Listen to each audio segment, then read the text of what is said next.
యెహోవాయందు నమ్మికయుంచువారు కదలక నిత్యము నిలుచు సీయోను కొండవలెనుందురు.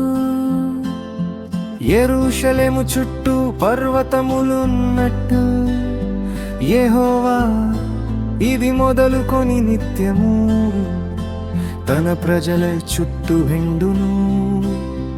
నీతిమంతులు పాపము చేయుటకు తమ చేతులు చాపకుండునట్టు భక్తిహీనుల రాజదండము నీతిమంతుల స్వాస్థ్యము మీద నుండదు. యెహోవా మంచి వారికి మేలు చేయుము, యథార్థ హృదయులకు మేలు చేయుము.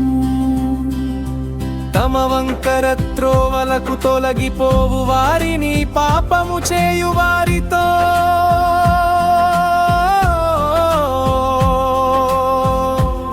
కూడా యెహోవా కొనిపోవును. ఇశ్రాయేలు మీద సమాధానమున్